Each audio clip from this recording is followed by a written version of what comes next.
নমস্কার, আমি শুভঙ্কর দাস চলে এসেছি আবার একটা নতুন ভিডিও নিয়ে। আমার টাইটেল থাম্বনেল নিয়ে নিশ্চয়ই আমার বুঝতে পেরেছেন আজকে আমি কোন বিষয়ে আলোচনা করব। আজকে আমি যে বিষয়টি আলোচনা করব বর্তমানে ভারতবর্ষে খুব একটি গুরুত্বপূর্ণ বিষয়, যা সবার মধ্যেই চর্চিত বিষয়। ভোট গণনা শেষ হয়ে গেছে, দীর্ঘ 2 মাস অবসান। ভোট গণনা শেষের পর এখন দিল্লিতে অঙ্কের খেলা চলছে, কোন জোট সরকার গঠন করবে, এনডিএ না ইন্ডিয়া।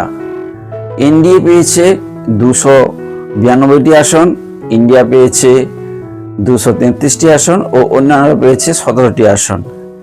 এই সংখ্যাটা দেখলে মনে হবে যে এনডিএ সরকার গড়বে, কিন্তু এনডিএ কে করতে গেলে কোনো একক দল সংখ্যাগরিষ্ঠতা পায়নি। বিজেপি সর্বাধিক পেয়েছে 240টি আসন, তাই ওদের দরকার এখনো 32টি আসন। ম্যাজিক ফিগার 272 আসন, তাই 272 কেউই পায়নি। ইন্ডিয়া জোট পেয়েছে 233টি আসন। যারাই সরকার করুক না কেন, মিলিজুলি সরকার গঠন করতে হবে। এই সরকারের স্থায়িত্ব কতদিন হবে তা কিন্তু জনসাধারণ জানে না। তো জনসাধারণের একটাই আশা যে যেই সরকার গড়ুক না কেন 5 বছরের জন্য যেন গড়ে, না হলে আবার যদি মাঝখানে ভোট হয় সরকারের অনেকগুলো পয়সা খরচা হবে, অনেকগুলো সময় নষ্ট হবে, দেশ আবার একটু পিছিয়ে যাবে, অনেক মানুষের অনেক হয়রানি হবে, জনসাধারণ অনেক সমস্যার সম্মুখীন হবে। আমি চাইব যারাই সরকার গড়ুক না কেন 5 বছরের জন্য সরকার গড়ে। দেখুন, একটা ভোট হওয়া মানে কয়েক কোটি কোটি টাকার ব্যাপার। এই কোটি কোটি টাকা কিন্তু জনসাধারণের, এই টাকাগুলো জনসাধারণের ট্যাক্সের টাকা।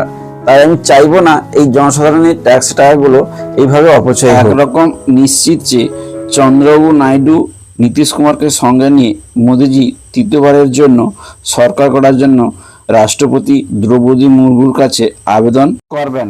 যে কেউ যে কোনো মুহূর্তে সরকার গড়তে পারে, আবার সরকার ভেঙে যেতেও পারে, আবার নতুন সরকার হতে পারে, আবার দেখা যাবে হয়তো আবার কিছুদিন পর আবার লোকসভার ভোটও হতে পারে, কারণ কোনো দলই সংখ্যাগরিষ্ঠতা পায়নি।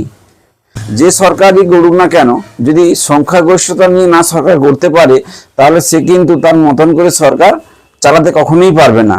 তার শরিক দলের উপর নির্ভর করে তাকে চালাতে হবে। কিছু ভালো করুক, কিছু খারাপ করুক, তাদের মত নিয়ে চালাতে হবে। এবারে যদি ভালো কাজ করলেও যদি তার মত না দেয়, সে ভালো কাজটা করতে পারবে না। খারাপ কাজ করলেও যদি তারা সাপোর্ট করে, তার দলটা খারাপ, দেশ খারাপ পথে চলবে।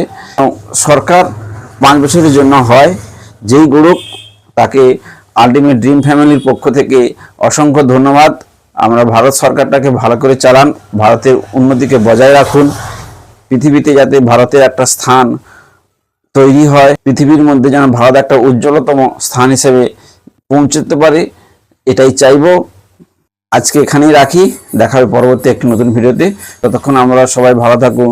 নমস্কার, টাটা, জয় হিন্দ, বন্দে মাতরম।